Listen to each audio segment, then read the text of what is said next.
Hello everyone, ये रहा अध्याय 1 का लेक्चर नंबर 5 और इसमें हम बात करने वाले हैं विद्युत क्षेत्र रेखाओं के बारे में। एज यूजुअल शुरुआत करेंगे दो शानदार पंक्तियों के साथ।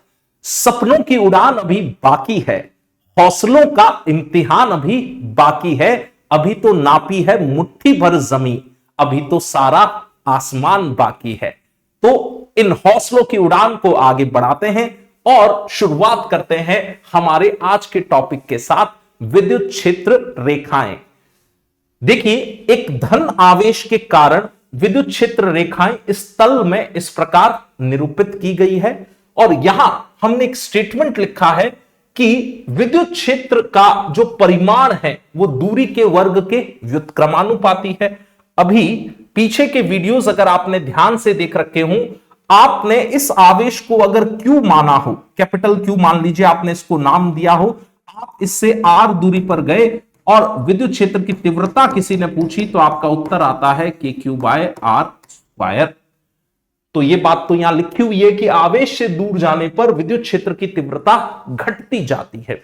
इसलिए आप देखें, यहां जो तीर की लंबाई है वो लगातार घटाई जा रही है। जैसे जैसे आगे की तरफ जाएंगे हम तीर की लंबाई को कम करते जाएंगे, यानी कि विद्युत क्षेत्र की तीव्रता लगातार घटती जा रही।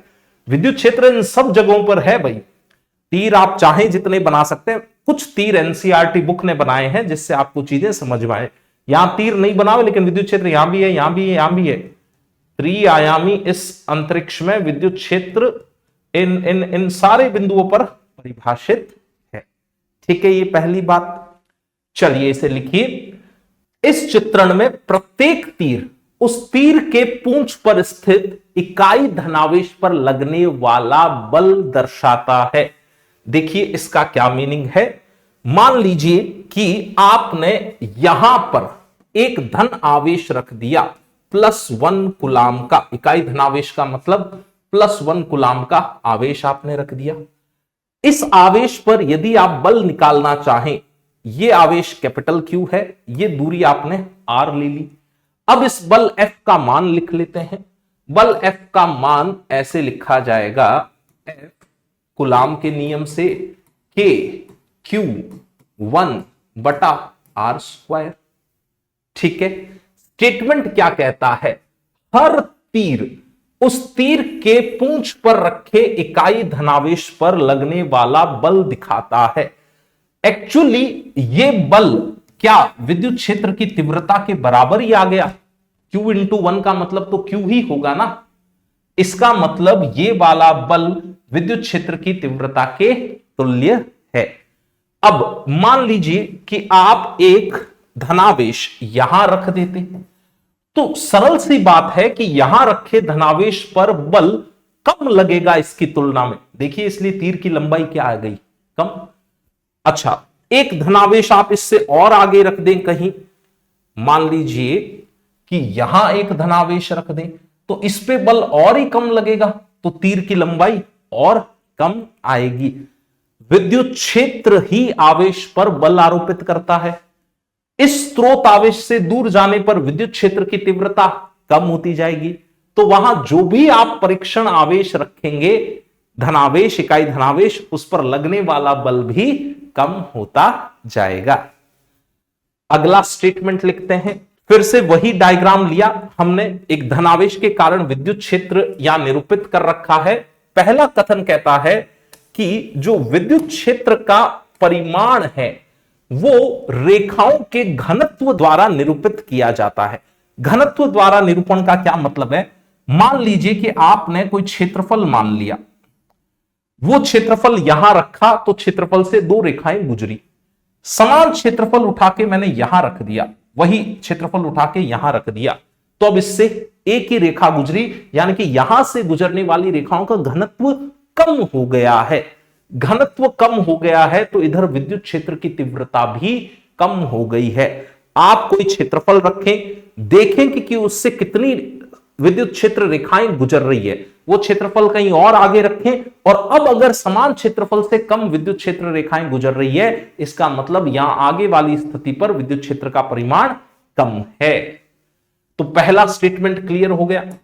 दूसरा स्टेटमेंट, आवेश के निकट विद्युत क्षेत्र प्रबल होता है। आप आवेश के और निकट इस क्षेत्रफल को रख दो, यहां सेम क्षेत्रफल यहां रख दीजिए आप।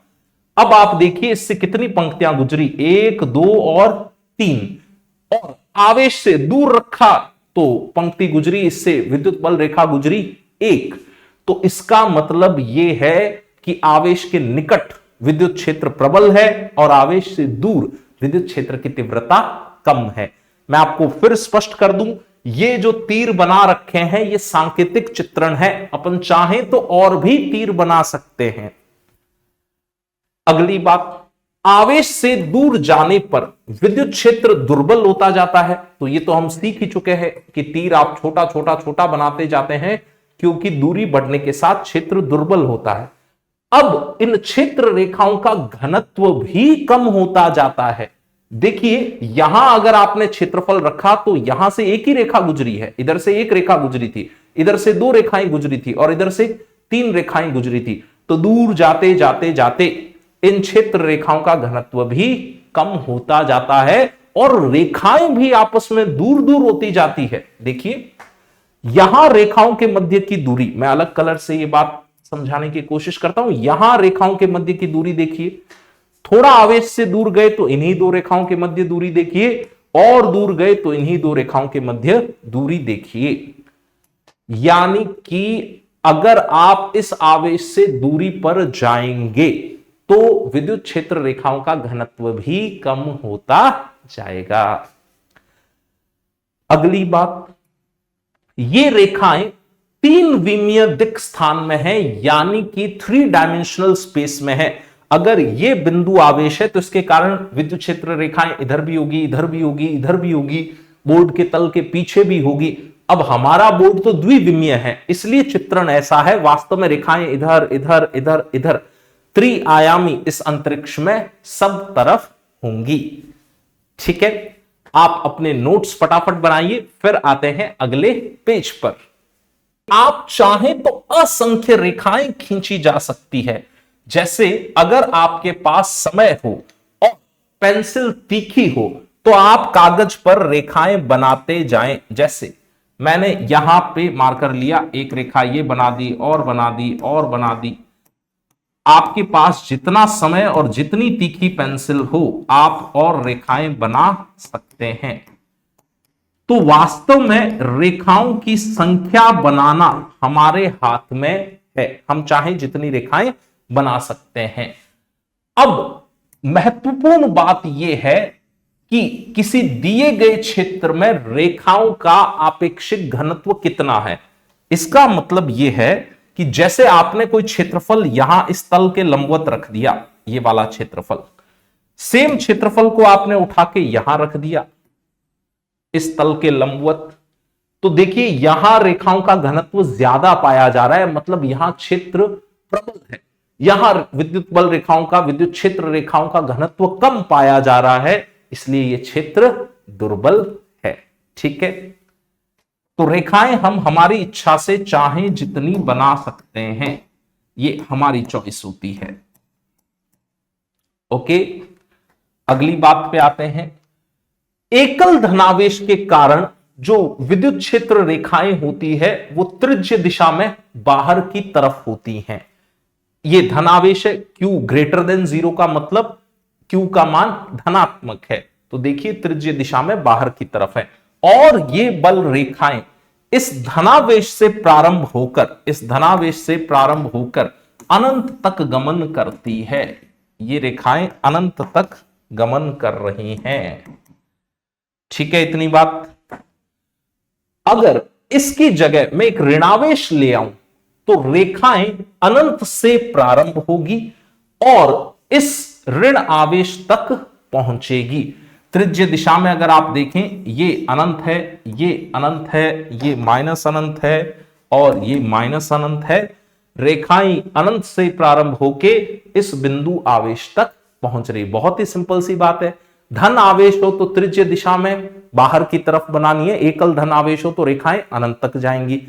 एकल ऋणावेश पड़ा हो, इकलौता एक ऋण आवेश पड़ा हो तो रेखाएं अनंत से प्रारंभ होके त्रिआयामी इस स्पेस के अंदर उस ऋण आवेश तक पहुंचेगी। अगली बात, यदि आवेश एकल है तो रेखाएं अनंत से आरंभ भी हो सकती है और अनंत पर समाप्त भी हो सकती है। जैसे धन आवेश है तो ये रेखाएं अनंत पे जाके समाप्त होगी, एकल धन आवेश है तो। एकल ऋणावेश है तो अनंत पे शुरू होंगी और ऋणावेश पर आकर समाप्त होंगी। अगला स्टेटमेंट, विद्युत क्षेत्र रेखाएं धनावेश से प्रारंभ होके ऋणावेश पर समाप्त हो रही है। देखिए ये डायग्राम, इस निकाय को द्विध्रुव बोलेंगे आगे जाके। प्लस से रेखाएं निकल रही है और माइनस की तरफ जा रही है। अच्छा, अगर इन आवेशों का परिमाण समान है तो इनसे संबंधित रेखाओं की संख्या भी समान है। देखिए इसका भी परिमाण Q है और इसका भी परिमाण Q है, तो आप जितनी विद्युत क्षेत्र रेखाएं यहां गिनेंगे उतनी ही विद्युत क्षेत्र रेखाएं इससे संबंधित होगी। अगर इसका परिमाण दुगुना कर दिया जाए तो इससे संबंधित क्षेत्र रेखाओं की संख्या उसकी तुलना में फिर दुगुनी हो जाएगी। मैं ये बात आपको बना के भी समझाता हूं। जैसे मान लीजिए अपने पास दो आवेश हैं, एक आपने लिया हो Q, दूसरा लिया हो -Q। अब आप बल रेखाएं बनाना चाह रहे हैं तो Q से एक बल रेखा ऐसे बनाई, दूसरी ऐसे बनाई, तीसरी ऐसे बनाई। ठीक है, इतनी बात। ये धन आवेश के लिए अगर 3 रेखाएं बनाई है तो ये ऋण आवेश के लिए भी आपने 3 ही रेखाएं बनाई है। अब ये आवेश मैं 2Q ले लेता हूं और इसको -Q ही पड़ा रहने देता हूं। अब विद्युत बल रेखाएं बनाता हूं, 1, 2 और 3। अगर ऋण आवेश के लिए 3 रेखाएं बनी हैं जिसका परिमाण Q है तो 2Q परिमाण के लिए वास्तव में 6 रेखाएं बननी चाहिए, इसकी डबल बननी चाहिए। अब इसकी डबल रेखाएं आप इधर दिखा दीजिए, कुछ और रेखाएं ऐसे ऐसे ऐसे। देखिए इस बात को फिर समझें, यहां परिमाण Q है, अगर इसके लिए 3 रेखाएं बनी हैं तो जहां परिमाण 2Q है, Q का दुगुना है, तो वहां विद्युत क्षेत्र रेखाओं की संख्या भी दुगुनी आएगी। ये शुरू होके यहां से अनंत तक जा रही होंगी रेखाएं। ठीक है, आगे ये बात समझ में। चलिए इसे लिखिए, फिर आते हैं अगले पेज पर। विद्युत क्षेत्र रेखा एक ऐसा वक्र होती है जिसके किसी भी बिंदु पर खींचा गया स्पर्शी उस बिंदु पर परिणामी विद्युत क्षेत्र की दिशा को निरूपित करता है। इसका मतलब समझ लेते हैं। जैसे ये धन आवेश है और ये ऋण आवेश है। अगर मान लीजिए मैंने ये बिंदु लिया, केवल धनावेश के कारण विद्युत क्षेत्र देखें तो हमें पता है धन आवेश के कारण विद्युत क्षेत्र ऐसे त्रिज्य दिशा में बाहर की तरफ होता है। यानी कि इस बिंदु पर अगर मुझे धनावेश वाला विद्युत क्षेत्र बनाना हो तो क्या मुझे ऐसा बनाना चाहिए, प्लस वाले आवेश के कारण विद्युत क्षेत्र इधर रहा होगा। ठीक, अब ये रहा अपना ऋण आवेश। इस ऋण आवेश के लिए हम एक बात जानते हैं कि विद्युत क्षेत्र जो होता है त्रिज्य दिशा में ऋण आवेश की तरफ होता है, यानी कि ये E- रहा होगा। ऋण आवेश की तरफ होता है विद्युत क्षेत्र। हम इसी बिंदु पर क्षेत्र की गणनाएं कर रहे हैं। अब अगर हम ध्यान दें थोड़ा सा, तो जो परिणामी विद्युत क्षेत्र आएगा क्या वो इन दोनों के मध्य यहां कहीं आ जाएगा, E परिणामी। तो ये कथन कहता है कि ऐसे अलग अलग क्षेत्र निकालने की बजाय क्यों नहीं आप इस बिंदु पर सीधी सीधी स्पर्श रेखा ही बना लो। देखिए ये बिंदु जो था, इस पर अगर स्पर्श रेखा बनाता तो वो इसी दिशा में आती ना। यानी कि विद्युत क्षेत्र रेखा के किसी भी बिंदु पर अगर आप स्पर्श रेखा बनाएंगे तो वो उस बिंदु पर परिणामी विद्युत क्षेत्र की दिशा को दर्शाएगा। जैसे किसी ने आपसे पूछा हो कि बताओ इस वाले बिंदु पर विद्युत क्षेत्र की दिशा किस तरफ है, कुछ नहीं करना, आपको इस पे बनानी है एक स्पर्श रेखा। मान लीजिए स्पर्श रेखा ऐसे जा रही है तो आप बोलेंगे कि इस पे जो परिणामी विद्युत क्षेत्र है वो इस दिशा में रहा होगा। किसी ने कहा कि इस बिंदु पर विद्युत क्षेत्र की दिशा बताइए किस तरफ है, आपको इस पे बनानी होगी स्पर्श रेखा। और फिर तीर के चिन्ह तो बने हुए हैं, स्पर्श रेखा ऐसे जाएगी, यानी कि इस बिंदु पर विद्युत क्षेत्र की दिशा ऐसे कुछ रही होगी। किसी ने मुझसे कहा कि इस बिंदु पर विद्युत क्षेत्र की तीव्रता की दिशा अगर आपको बतानी हो तो फिर देखिए क्या करना है, आपने यहां एक स्पर्श रेखा बनाई और तीर के चिन्ह तो उधर की तरफ इंडिकेट कर रहे हैं, इसलिए विद्युत क्षेत्र तो ऐसे दिखा सकते हैं। आई बात समझ में? विद्युत क्षेत्र रेखा के किसी भी बिंदु पर अगर स्पर्शी रेखा बनाते हैं तो वो आपको दिखाएगी विद्युत क्षेत्र की दिशा, और ये परिणामी विद्युत क्षेत्र होगा। बढ़े इससे आगे, आवेश मुक्त क्षेत्र में विद्युत रेखाओं को संतत वक्र माना जा सकता है जो कहीं नहीं टूटते। जैसे आपने इस आवेश के कारण बल रेखाएं बनाना शुरू किया, तो यहां से लेके यहां तक क्या कोई आवेश रखा हुआ है? क्या नहीं रखा हुआ है। तो आप देखिए, क्या विद्युत बल रेखा संतत वक्र है, लगातार बना हुआ वक्र है। आवेश मुक्त क्षेत्र हो, मतलब उस क्षेत्र में वहां कोई आवेश ना रखा हो, तो विद्युत क्षेत्र रेखा संतत वक्र होती है, लगातार बनती है। क्यों बनती है? ये हम पिछले वीडियो में सीख चुके हैं कि बिंदु आवेश के कारण विद्युत क्षेत्र उसके हर तरफ वाले बिंदुओं पर परिभाषित होता है। तो ये बिंदु आवेश के कारण विद्युत क्षेत्र यहां भी परिभाषित है, यहां भी परिभाषित है, यहां भी परिभाषित है, हर बिंदु पर परिभाषित है। यहां पर इस आवेश की स्थिति को छोड़ दीजिए, उसके अलावा सारे बिंदुओं पर इसके कारण विद्युत क्षेत्र यहां परिभाषित है। तो हर तरफ विद्युत क्षेत्र की कुछ दिशा दर्शाई जा सकती है। ऐसे ही बात कर लेते हैं हम, मान लीजिए यहां से लेके यहां तक का अध्ययन करें, तो यहां कोई आवेश नहीं, यहां कोई आवेश नहीं, यहां कोई आवेश नहीं है, यह आवेश मुक्त क्षेत्र है। आवेश मुक्त क्षेत्र में जो विद्युत क्षेत्र रेखा होगी वो संतत वक्र होगी। अच्छा, अब अगर मैं यहां बात करूं इस बिंदु पर, तो हम पहले बात कर चुके हैं कि बिंदु आवेश की स्थिति पर विद्युत क्षेत्र अपरिभाषित होता है। तो देखिए, यहां हमने कोई विद्युत रेखा दिखाई भी नहीं है। ऐसे ही यहां बात करूं कि भाई विद्युत रेखा होगी कि नहीं होगी, तो इस आवेश की खुद की स्थिति पर विद्युत क्षेत्र अपरिभाषित होता है, इसलिए हमने यहां विद्युत रेखा दिखाई ही नहीं है। बात समझ में आ रही है आपको? आवेश मुक्त क्षेत्र हो तो वहां विद्युत रेखाएं संतत होगी। किसी आवेश की खुद की स्थिति पर विद्युत क्षेत्र ही परिभाषित नहीं होता है, इसलिए आप विद्युत क्षेत्र रेखा वहां बनाते नहीं है। देखिए, इस आवेश के बाहर से आपने रेखाओं को बनाना शुरू किया, खुद आवेश की स्थिति पर विद्युत क्षेत्र अपरिभाषित होता है। तो इस Q के कारण आपको पता है कि विद्युत क्षेत्र रेखा ऐसे दर्शाई जा सकती है। अब मान लो कोई कह दे कि यहां से रेखा टूटी हुई है, नहीं है यहां पर रेखा, तो इसमें क्या समस्या आएगी? अगर रेखा आपने यहां से तोड़ दी, तो हम तो जानते हैं कि E का मान है KQ/R²। तो E इस दूरी पर भी परिभाषित है, इस पर भी परिभाषित है, यहां पर भी परिभाषित है, यहां पर भी परिभाषित है। R का मान ही तो बदलता जाएगा, लेकिन हर दूरी पर क्या R का कुछ मान रखने पर E का कुछ मान प्राप्त होगा? तो E का कुछ मान ये दूरी रखने पर भी प्राप्त होगा, ये दूरी रखने पर भी प्राप्त होगा, यहां तक की दूरी रखने पर भी E का मान प्राप्त होगा। इसलिए इस आवेश मुक्त क्षेत्र में, यहां कोई आवेश है नहीं, ये रेखा टूटी हुई हो ही नहीं सकती। आपको ये रेखा बनानी पड़ेगी ऐसे, कंटिन्यूअस सतत वक्र होगी। ठीक, दो विद्युत क्षेत्र रेखाएं परस्पर कभी काट नहीं सकती। क्यों नहीं काटेगी? एक विद्युत क्षेत्र रेखा ये रही, दूसरी विद्युत क्षेत्र रेखा ये रही, और ये इस बिंदु पर परस्पर कटान कर रही है। अब हमने अभी सीखा था कि विद्युत क्षेत्र रेखा के किसी बिंदु पर अगर स्पर्शी रेखा बना दूं तो वो वहां पर परिणामी विद्युत क्षेत्र की दिशा को दर्शाती है। मैंने एक स्पर्शी रेखा बनाई ऐसे, इस पीली वाली क्षेत्र रेखा पर एक स्पर्शी रेखा ऐसे बनाई, तो क्या E परिणामी इधर आया?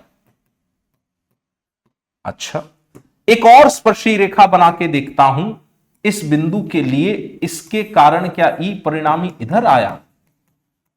अब एक बिंदु पर परिणामी विद्युत क्षेत्र तो एक ही दिशा में होगा ना, दो दिशाओं में हो ही नहीं सकता। इसका मतलब दो या दो से अधिक विद्युत क्षेत्र रेखाएं कभी प्रतिच्छेदित नहीं कर सकती। यह बात गुरुत्वीय क्षेत्र रेखाओं के लिए भी सत्य है, चुंबकीय क्षेत्र की रेखाओं के लिए भी सत्य है। ये वाली भी एक विद्युत क्षेत्र रेखा है और ये कदापि एक दूसरे को काट ही नहीं सकती, प्रतिच्छेदित नहीं कर सकती। असंभव है ये बात फिजिक्स में। आगे बढ़ते हैं। किसी बिंदु पर क्षेत्र के अभिलंबवत अगर आपने एक एकांक क्षेत्रफल रख दिया हो तो उससे गुजरने वाली रेखाओं की संख्या उस बिंदु पर क्षेत्र की प्रबलता को दर्शाती है। एकांक क्षेत्रफल का मतलब है कि आपने 1 मीटर स्क्वायर क्षेत्रफल यहां ऐसे लंबवत रख दिया हो तो इससे कुछ बल रेखाएं गुजरेगी, वही विद्युत क्षेत्र की प्रबलता को दर्शाएगी। फिर यही क्षेत्रफल उठा के आपने यहां रख दिया, इसके ऐसे लंबवत, बोर्ड के तल के लंबवत, उससे गुजरने वाली विद्युत क्षेत्र रेखाओं की संख्या वहां पर विद्युत क्षेत्र की प्रबलता को दर्शाएगी। हमें तो साफ साफ दिख रहा है कि यहां से क्षेत्र रेखाएं कम गुजरेगी, कम क्षेत्र रेखाएं गुजरेगी तो यहां प्रबलता कम होगी। तुलनात्मक रूप से यहां से क्षेत्र रेखाएं अधिक गुजरेगी तो यहां प्रबलता अधिक होगी। अगली बात देखते हैं। स्थिर वैद्युत क्षेत्र रेखाएं कभी भी बंद पाश या लूप नहीं बनाती है। यानी कि अगर कोई आपको बोले कि स्थिर वैद्युत रेखाएं जो हैं क्या इस तरह संभव हैं, तो इसका जवाब है ये बात गलत है। ये कभी भी बंद लूप नहीं बनाएंगी। कोई पूछे कि क्या इस तरह की स्थिर वैद्युत रेखा संभव है, तो ये बात भी गलत ही है। स्थिर वैद्युत रेखाएं कभी भी बंद लूप नहीं बनाएगी। तो आपके लिए है एनसीईआरटी का एक शानदार सवाल। इसके उत्तर आप मुझे फटाफट से कमेंट बॉक्स में बताइएगा।